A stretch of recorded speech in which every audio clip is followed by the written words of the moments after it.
part of Switzerland? You don't remember?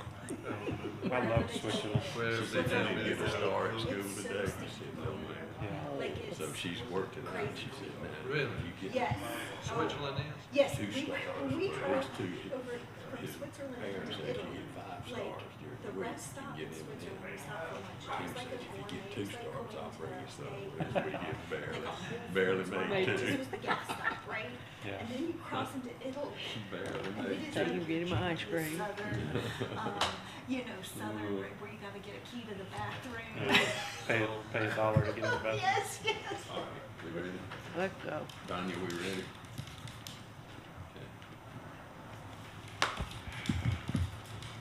Okay, we'll call this meeting to order. We do have a quorum present, and we'll have the invocation by Council Member Megan Walsh.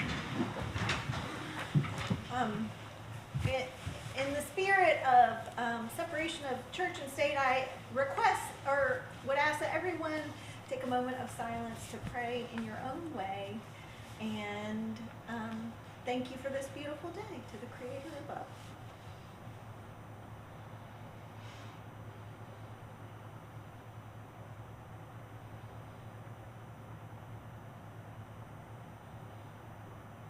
Amen.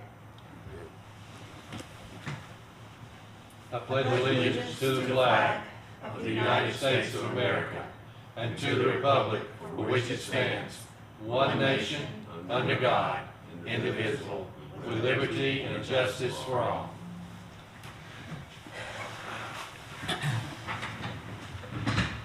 All right, Mr. Meadows.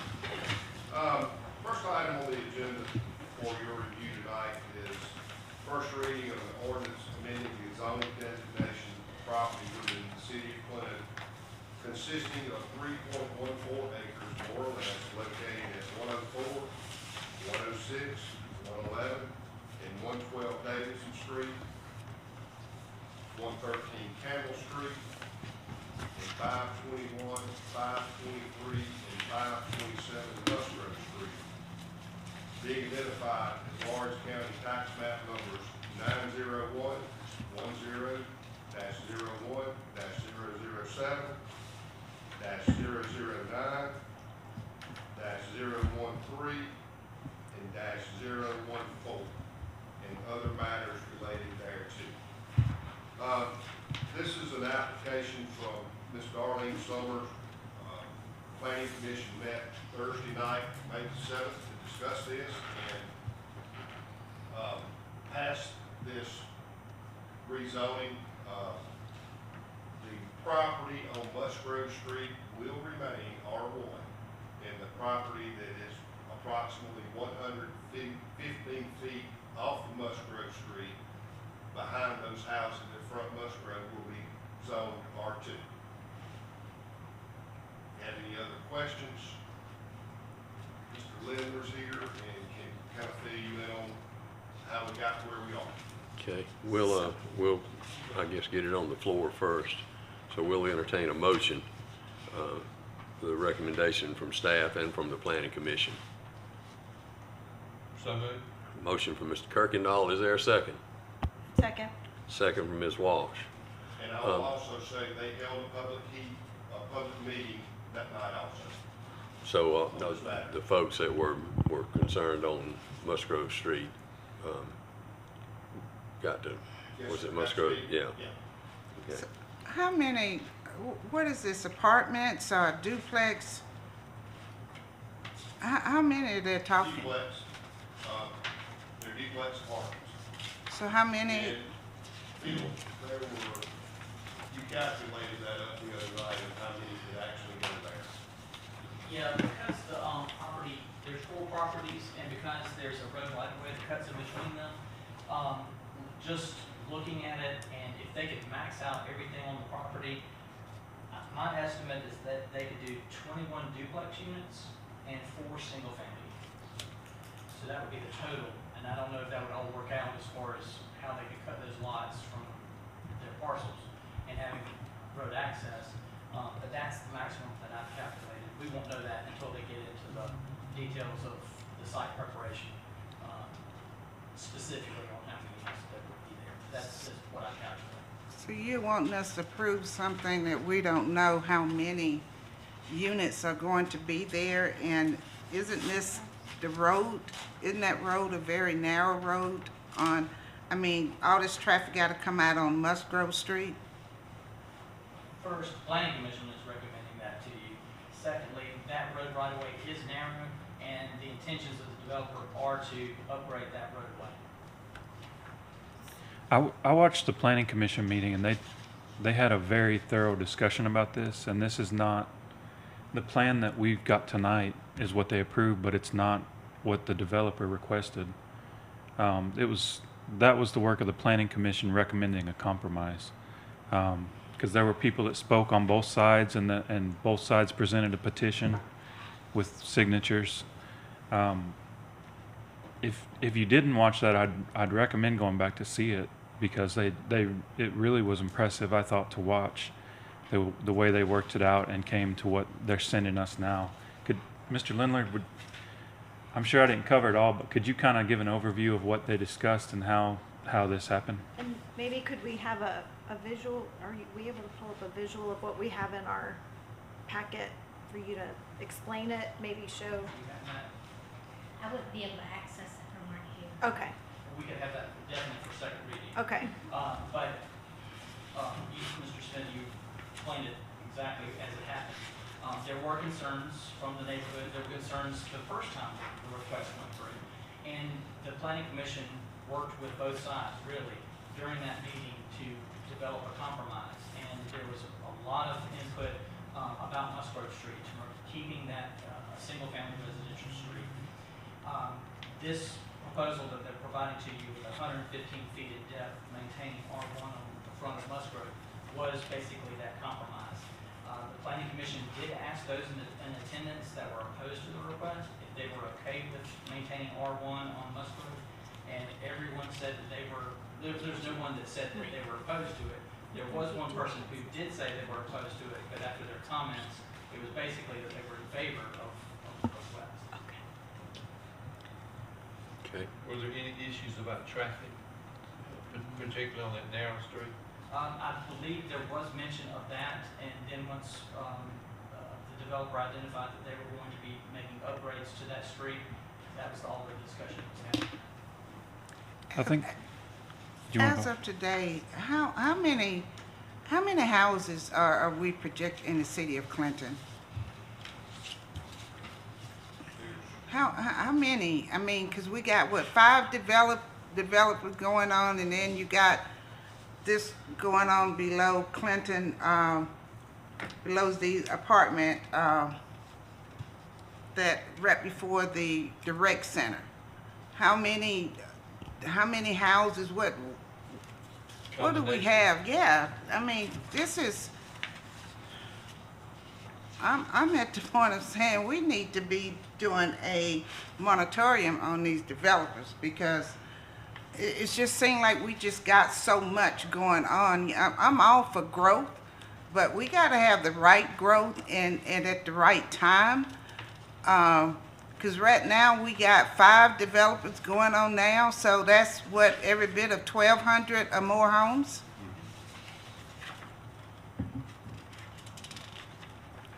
That's the last count we put together was around 1,200 and been approved by the planning commission. And the only ones that are actually built and constructed or about to be constructed are Shell Creek. Or what? I'm sorry. Shell Creek.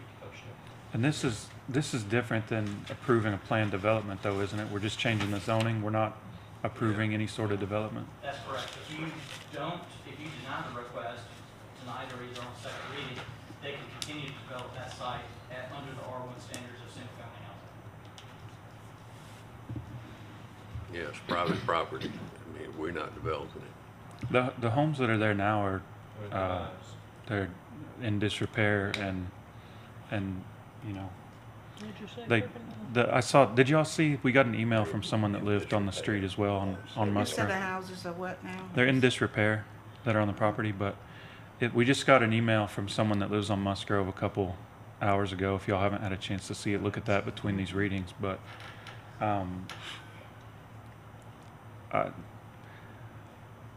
if it's someone I think the concern was that homeowners that could build there will have more buy-in.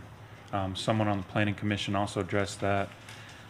I've gotten a lot of feedback from people that there's nowhere to rent in Clinton. These to me look like nice duplexes that they're planning to put up. And considering the work they did to come up with a compromise, I feel like it's a pretty smart plan. I agree.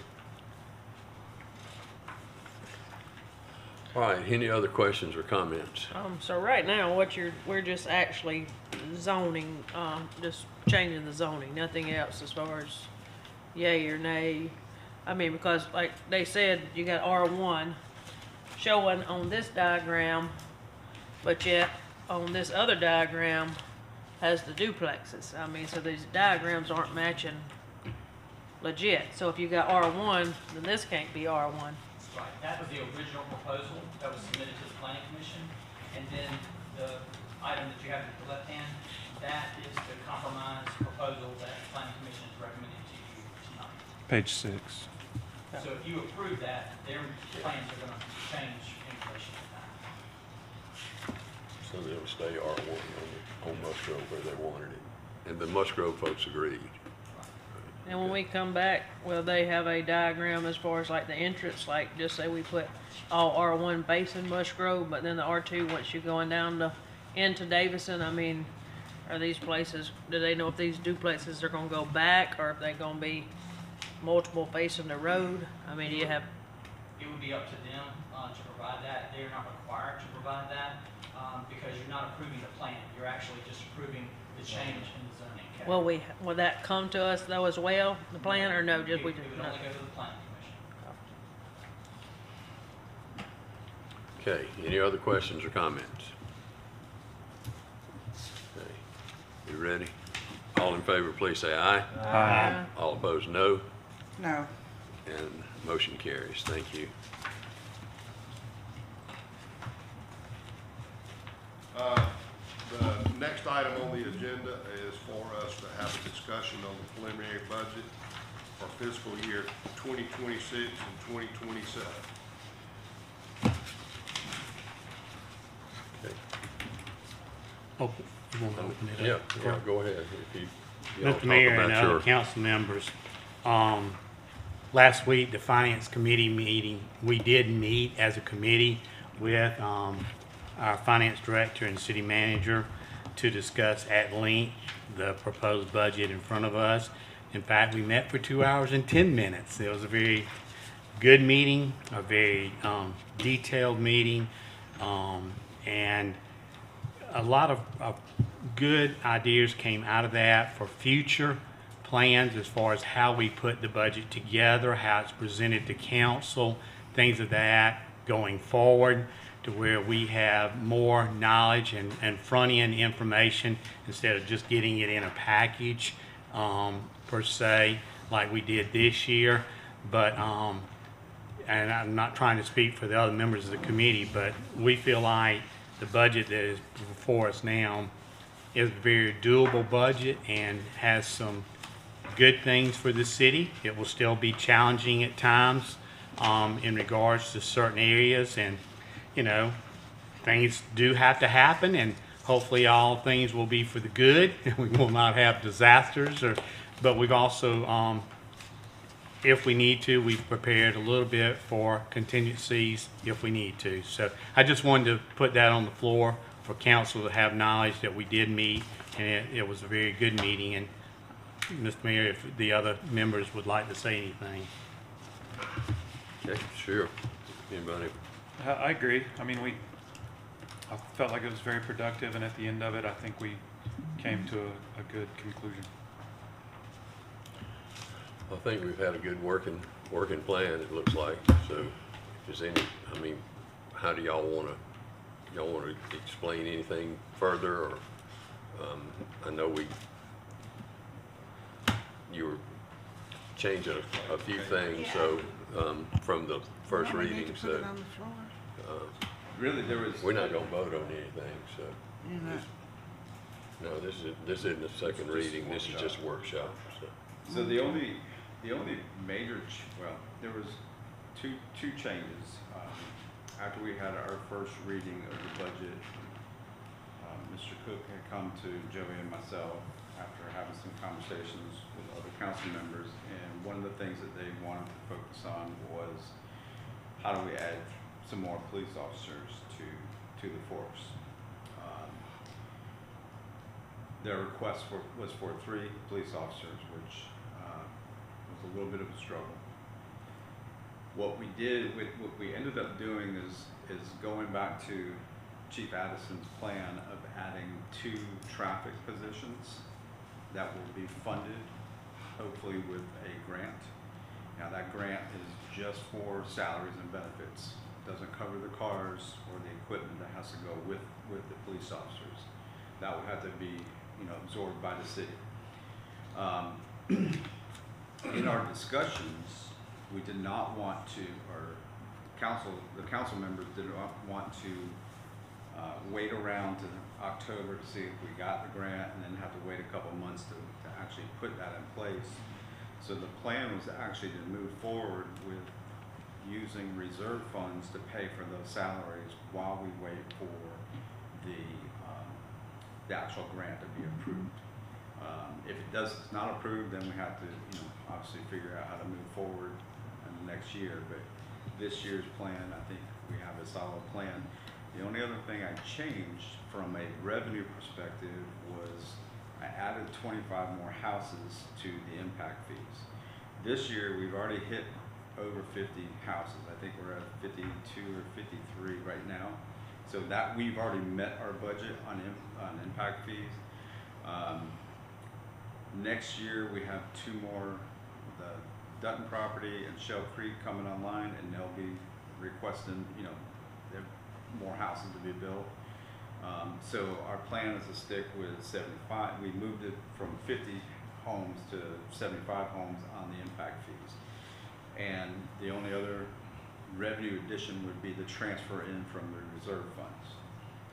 And that transfer in was about $172,000 to cover salary and benefits for the 2 traffic officers.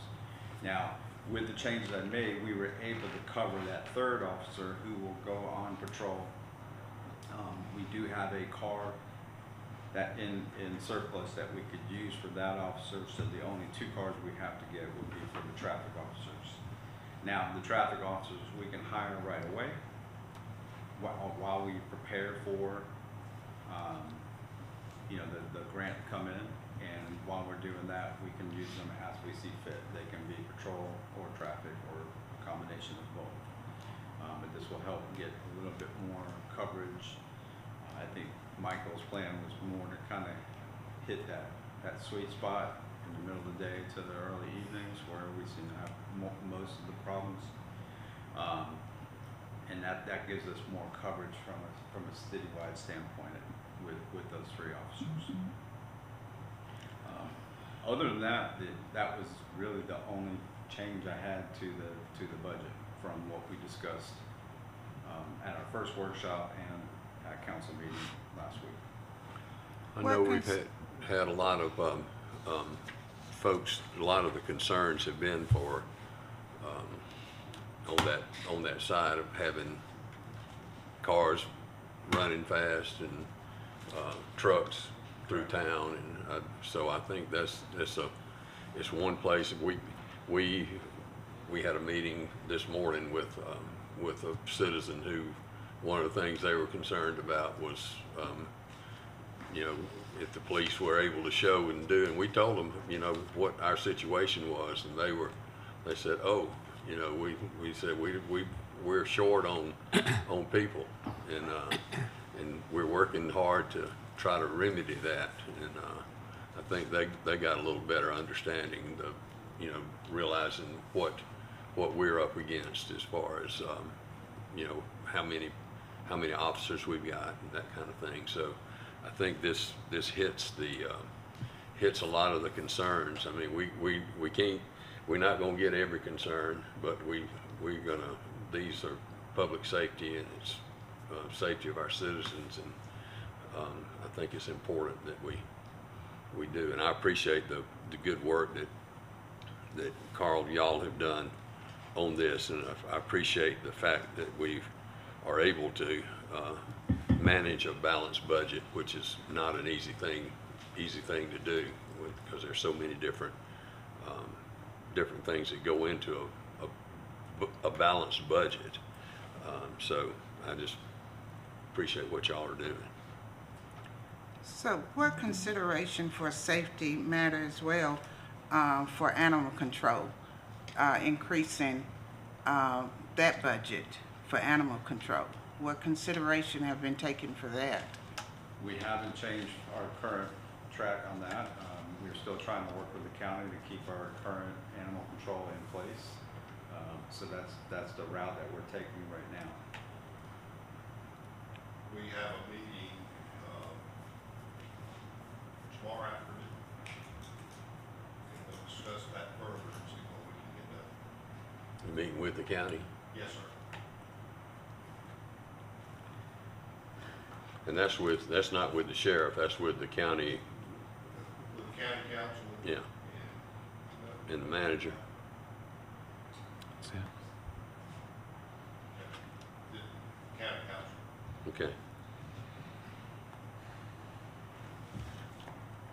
So Any other questions? We'll start.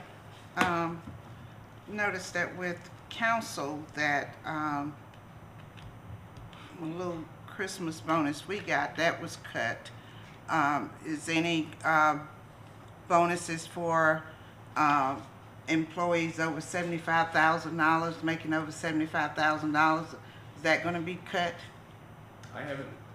We haven't determined who is eligible for the bonuses yet. All we did was create a pool in the utility fund and the general fund for No. merit bonuses based on performance. We haven't set, we haven't cut people out because they make a certain amount.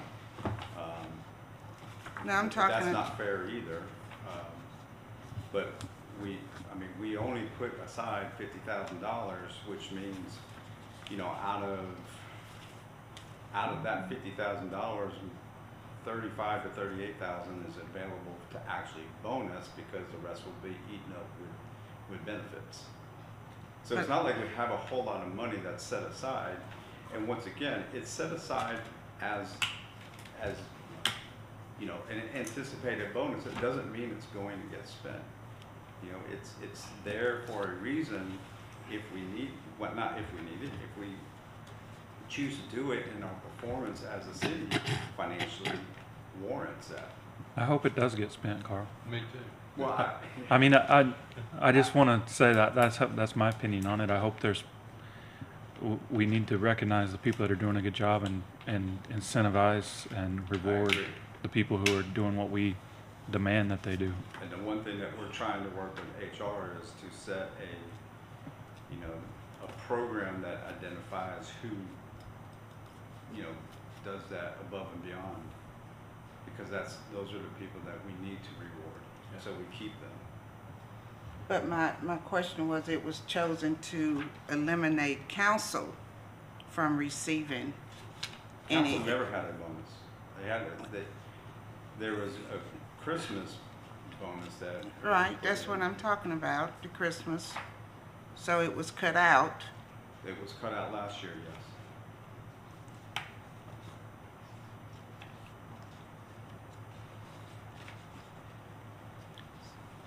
Yeah, I think we all agreed to that last year, wasn't it?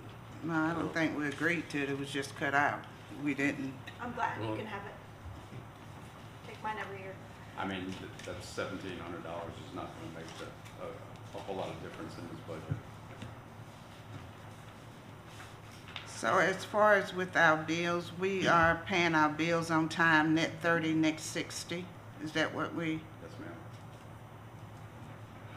so all of it's net 30, net 60?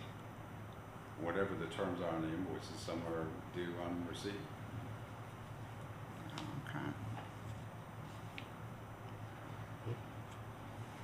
I just had one more question. How many vehicles have we purchased this past year? Three or four. We had not purchased them, we leased them. We leased them. Yes, ma'am. Is that police what vehicles are those?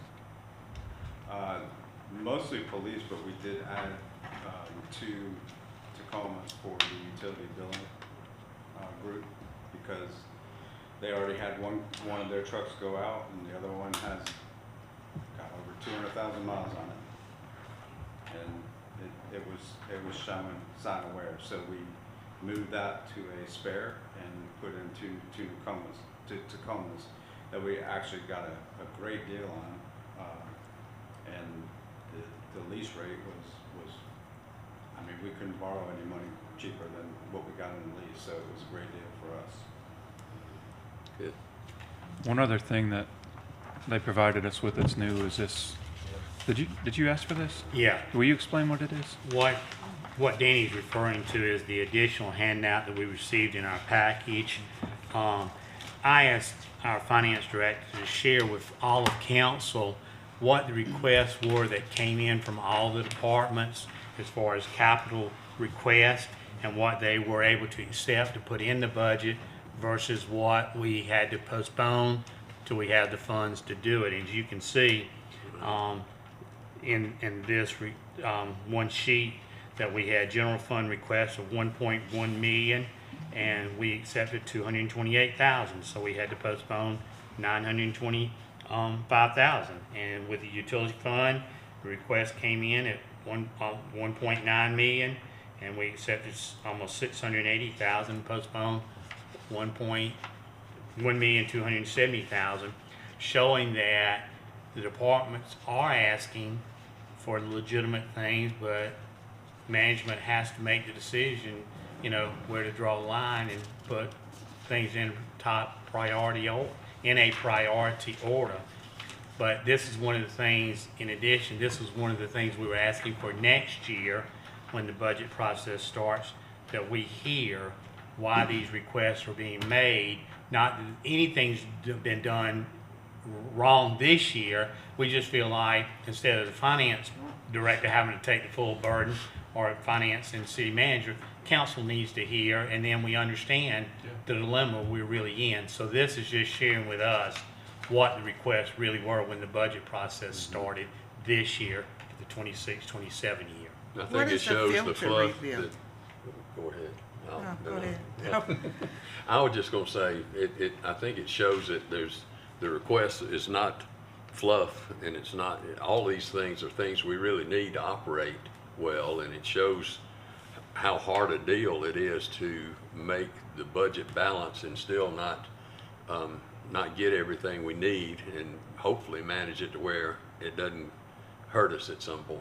So. Well, many of the things that our department's asked to replace are older, and we're beginning to see large repair deals on some of these. So they are needed.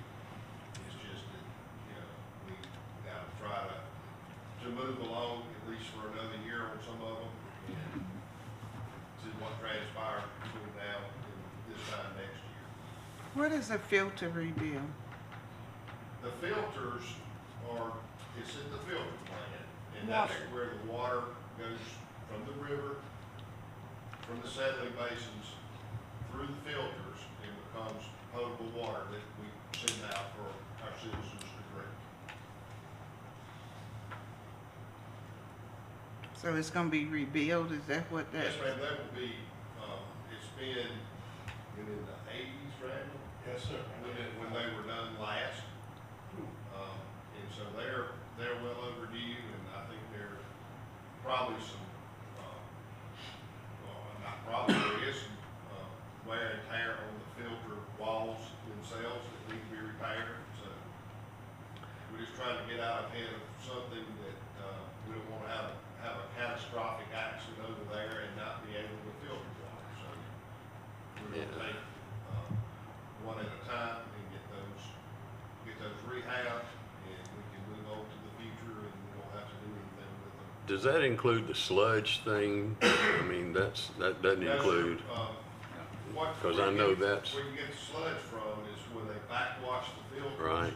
And it goes down into the sludge basin, and then it settles out, and then it's pumped over into the building where we run a machine that squeezes all the water and stuff out of the mud. And the mud's hauled off to a certified landfill to hold those types of things. And then the water is free to be released. Y'all, if you've never seen that, you need to go look at it sometime, because it's pretty interesting. And, yeah, if you hadn't, I know Megan went with us one day, but it's, you know, it's something to see when the water comes in from the river, it's, you know, depending on how much rain we have. And then it gets into the settling basins where the chemicals are added, and you start seeing these little balls. And what those little balls are doing is taking the sediment out of the water before it passes through, the filters. So it's quite a process. It's kind of interesting to see from where it starts and where it ends. Our potable water is our most valuable resource, period. Yes, it is. Oh, yeah. And no one will convince me that that is not where our primary concern should be. Well, you know, we've often, as the city of Clinton, as these guys run this filter plant here, we always have good vibes from the public on how good our water is and how some of our neighbors' water tastes a little different. They, you know, but theirs is good Safe, to drink too. correct. It's safe to drink also. But, Well, yeah, great water. I know the first year I was on council, years back in '96 or '7, it's when we bought the diesel generators that were at the river and here at the plant. And, you know, the one thing we heard from all the experts was that if we'd have had a Helene anytime before that, before those were there, we would not have had water for about 3 or 4 months. And I said, you know, you can do without electricity for a few days or weeks, or you can do without gas, natural gas, but without water, things get primitive real quick. You know, I hate to bring this up, but you mentioned those generators. Those generators have been here since the '80s. And they are very near, if not at the end of the life. And those are millions of dollars to replace. But we use them for inside generation. We use them for backup power for our river pump station and also for the filter plant to get our water into town and out. We get required to run them sometimes for load control. Yes, we do. So, okay. The camper that we did, we ever sell that camper? Yes, ma'am. So what was that? The camper is on consignment, and there was actually an offer made to it, but the gentleman that made the offer, he backed out based on some bank terms that he had received. So it's still sitting on the lot in Spartanburg for consignment. So it's in Spartanburg. It's sitting at the dealer on a consignment sale. We advertised it for sale through our website and through Facebook, that type of thing, and we had no one interested in it. So what is the consignment, what are their price? We took it to, fire department took it to a travel trailer dealer in Spartanburg, and they got it out there for sale.